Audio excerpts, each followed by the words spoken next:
Well, let's get to our first topic of discuss this Monday. Now, at the start of 2022, certain key growth trends were predicted to lead the payments and settlements ecosystem of the financial market. These trends include business-to-business growth, to buy now, pay later, mobile wallet, cryptocurrencies, and cross-border payments. However, with the world returning to economic activities post-COVID, there is certain to be more global transactions, of course. Considering the CBN's restriction on forex and the resultant scarcity of forex to businesses, there is need to look at all of these indices as a support base for international trade businesses and transactions. Well, joining me now via Zoom to give more insights into cross-border payment is the Chief Executive Officer, Leatherback, Mr. Ibrahim Tohib. Thank you very much for your time and happy celebrations to you. Thank you for having me. Eid Mubarak to you too. Thank you very much. Yes, let's start this way. Now, how do cross-border payments really work? Well, I mean, to start with, the method everyone knows and is used to is a traditional SWIFT-based payment methods today, which the banks use. Basically, you go into the bank and you give your IBAN to send money from one country to another, and that goes through the SWIFT rails and the SWIFT network. So it's your typical USD accounts or Euro accounts or other currency accounts that your local Nigerian bank will give you today. But over the last couple of years, different people have come up with unique methods different from the SWIFT rails, and people have come up with peer-to-peer methods. Some people have thought of using digital assets. You've seen a couple of neobanks springing up across different parts of the world using more innovative approach to try to solve some of the problems that the traditional SWIFT-based methods faced. I mean, SWIFT-based methods still takes quite a number of days for you to get payment from one country to another. I mean, until today, it's still sad that you can't make payment from Nigeria to Ghana conveniently, and you'll get your payment instantly. So you can imagine, even in the Republic of Benin. So those kind of problems are things that the SWIFT-based method has not been able to solve for. But other startups have been able to, or financial institutions have been able to come up with unique methods of making this work. So generally, off the top, you think of peer-to-peer methods, digital assets, and also the methods that neobanks are working with to try to make sure they make money move from one end of the world to another, from one country to another seamlessly and without any hassle. That's basically on a high level how it works. Interesting, but despite the recent reported rise in COVID-19 cases, of course, how do you see cross-border payments potentially grow internationally transactions and, of course, settlements? Well, so I would say COVID was sort of a blessing in a way for cross-border payments because COVID forced a lot of people to look inwards. It forced a lot of firms to look inwards and really solve for genuine problems that hinder movement of individuals and goods from one end of the world to another, from one country to another.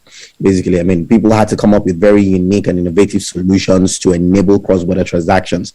The typical example you will give is, COVID stopped people from moving from one end of the world to another, and the vast majority of cross-border transactions across some specific countries today is still extremely informal, meaning you find situations where the bus riders or the cab riders moving from one country to another will be given cash, and they move this cash from one country to another across borders, literally.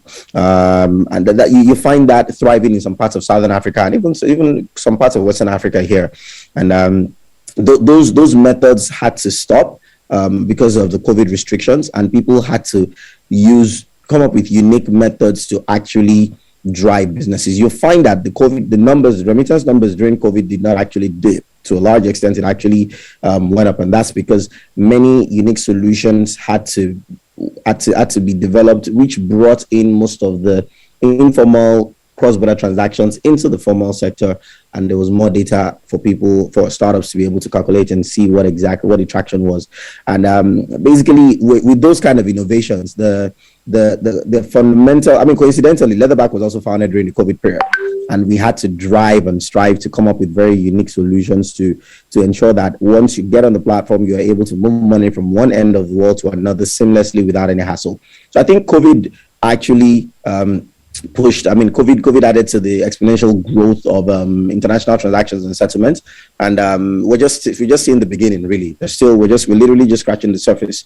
We've seen so many startups come up, some like Leatherback, some not like Leatherback, that have tried to come up with different solutions to solve one within local transactions, cross-border transactions, and even global transactions. And the key here is all these solutions are enabling for the connection between the local markets and between the developing markets and the developed markets. And once you see that, then you're propelling trade and commerce, and the rest is limitless, basically.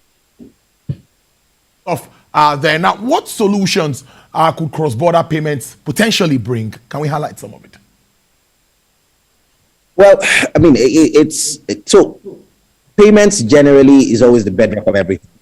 I'm sure you've seen the way, the kind of investments that Nigerian startups have been attracting over the last couple of months, or let's say years, and everything drives on payments. Every major startup in Africa today or in Nigeria is either interested in expanding beyond Nigeria, or interested in expanding across Africa, or even globally, right?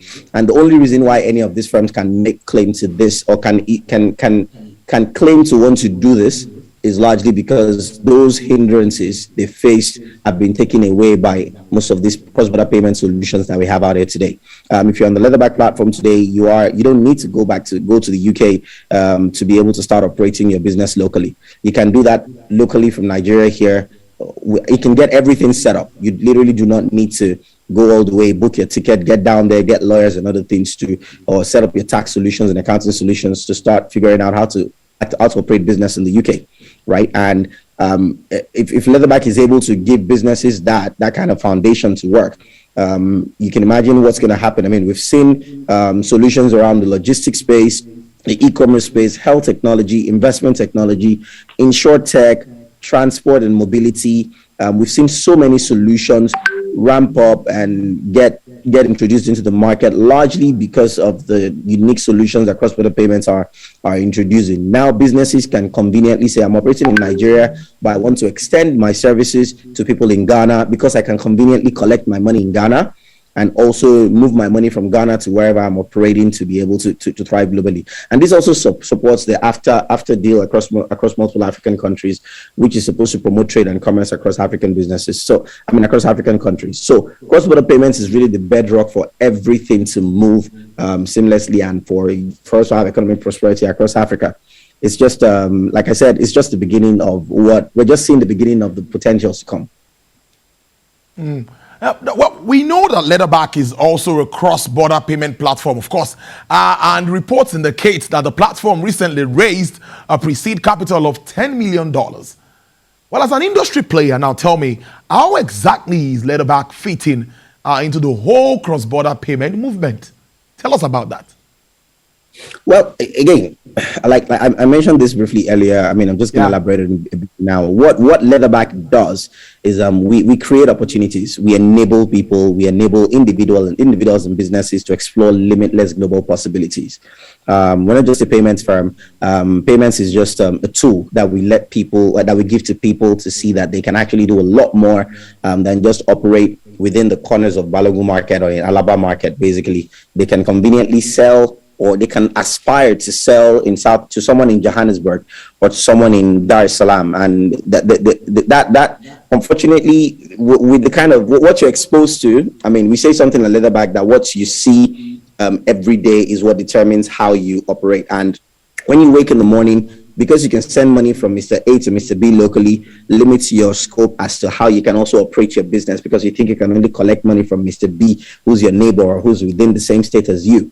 But with Leatherback, once we're trying, with the solutions we're giving is meant to open people's minds to the possibilities of seeing that you can do a lot more than operating locally. We've given you the tools, we've given you the payments platform, we've allowed you collect globally, we've allowed you pay someone globally if you want to, and we've allowed you move money from one end of the world to another. And we add a couple of other things to it too, to also allow you move the goods and services from one country to another. It's still a bit very sad that till today, people who are traveling from Nigeria to Republic of Benin heavily still hold cash. That's still the most used method. I mean, this is a neighboring country here. We hold cash from Nigeria here to Republic of Benin for travelers, for people. I mean, you can imagine the economic activity between both countries.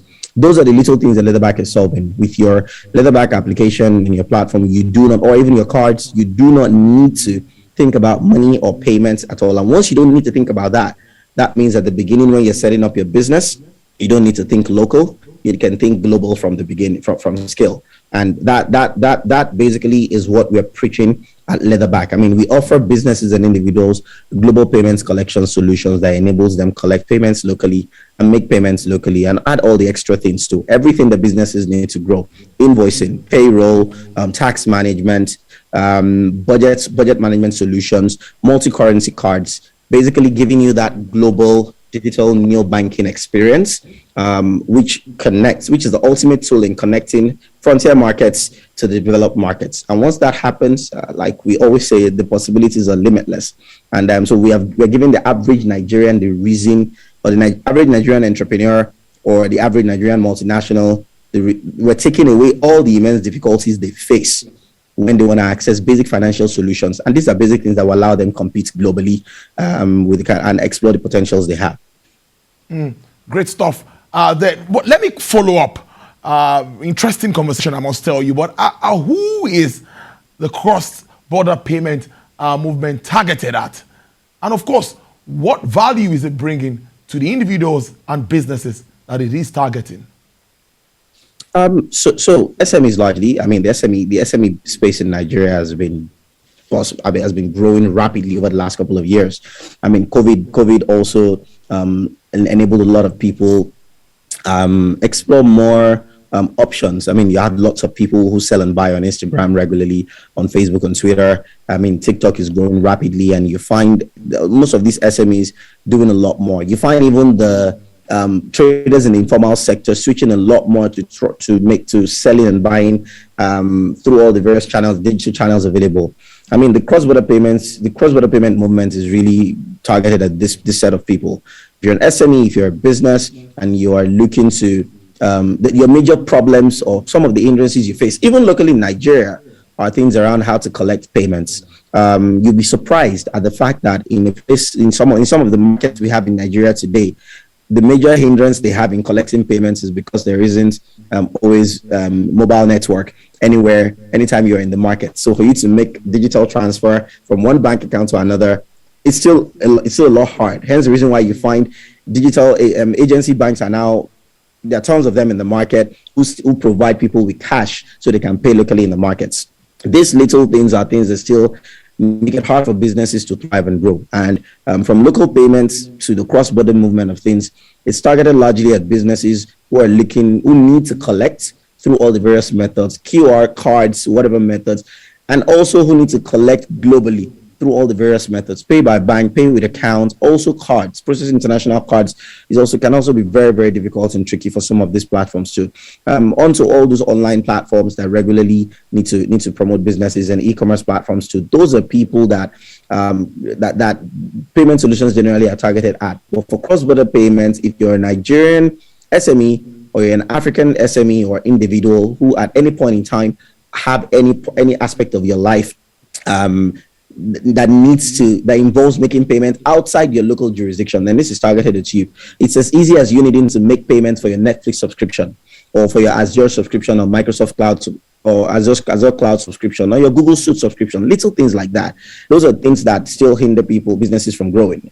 You not being able to pay for your Google Suite subscription is synonymous to you not being able to get an email for your business, which you can imagine what kind of impact that will have. You can't bid for some basic businesses because you can't use a personal email address, and it doesn't make you look formal enough. Making these payments globally being unable to make this payment globally can hinder business growth, and those are people that primarily cross-border payments are targeted as. And the people that get affected the most are the individual frequent travelers. I mean, personally, if I'm going to Ghana today, I mentioned the Republic earlier. If I'm going to Ghana today, I need to get my Nigerian cash, exchange it to dollars in cash. When I get to Ghana, I'll exchange my cash dollars into Ghanaian cedi so I can pay locally in Ghana. That still shows you how we're not, Africa is not there yet, and Leatherback is largely poised to basically solve for these problems. And it's there. We do it currently today, and I mean, we're just expanding. We operate in about 13 countries today, and to make sure that movement of money and goods across all these countries is as seamless as possible, and we give you that local banking experience without you having to go into those countries. So for individual African travelers are also affected, and largely SMEs. So those are the people that this movement is targeted at. All right, before I let you go, on the final note, now there are a number of cross-border payment platforms, of course, but some Nigerians are unable to originate and receive settlements, and some of them, I don't want to mention any names here, but where does the issue lie, and what do you think is the solution to this? It's largely compliance and risk. That's it. I'll put it this way. So the lots of VCs in developed markets are pumping a lot of money into different African countries and investing in tons of startups across all the sectors I mentioned: transport, insurtech, investech, health technology.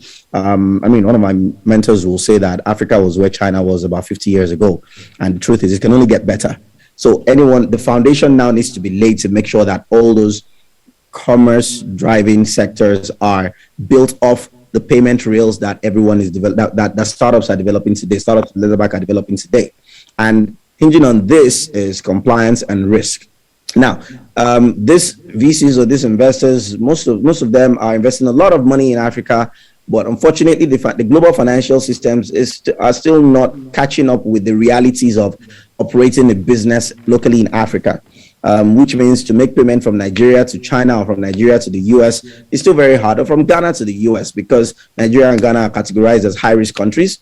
And if you're categorized as high risk, that means every sector there are finance firms that will either say, no, we're not doing business with you, or there are businesses that will say, we need to do enhanced due diligence on you. And the process of enhanced due diligence can take a couple of days, and you might potentially lose opportunities when this happens. It's a question of it's a question of the fact that, are there African startups today like Leatherback that actually solve for these problems, that give people that understand the nuances of local African trade and transactions, and that can give these African businesses the opportunity to actually to conduct their businesses, make payments, and connect with developed markets without having to go through all the hurdles that they face from these global financial institutions. And you really can't blame these firms too. Most of them don't operate in Africa. They don't understand the nuances of Africa, and if they do, they don't know who that big man in Balogun market who's importing 20-foot container regularly. They don't understand the nuances of his market. At that point, the compliance hurdles and risk appetite of that business is different from what they can. It's not compatible with that of the local African businesses, and you can't blame them. So the more we solve for these problems, the better the more trade will grow in Africa, and that's really what Leatherback is really solving for. So it's largely compliance, trade, and every one of us, payment firms, startups, and everyone needs to prepare to still keep facing these problems. But that's really why Leatherback is here, and that's really what we're solving for. All right, I must thank you so much for your time. Mr. Ibrahim Toyib is the CEO of Leatherback. Thank you so much for giving us insights into all of this that has to do with cross-border payments. Do enjoy the rest of your day. Thank you for having me. Have a nice day. Yeah.